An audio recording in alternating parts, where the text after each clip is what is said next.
На США обрушился ледяной шторм.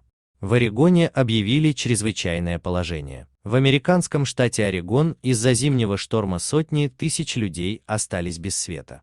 В штате объявили чрезвычайное положение. Об этом сообщает The Associated Press.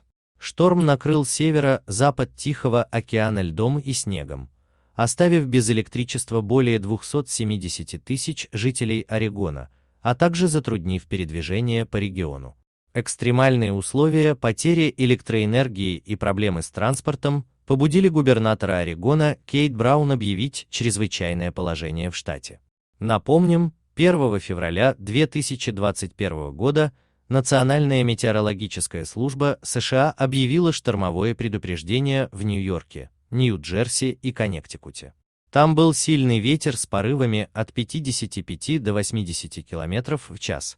Ранее сообщалось, что в Беринговом море был один из самых сильных штормов, которые когда-нибудь бывали в северной части Тихого океана. Поднялись 18-метровые волны.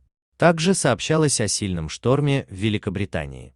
После Британии шторм Белла пошел на территорию Франции и Бельгии. Шторм принес мощный ветер и сильный снег.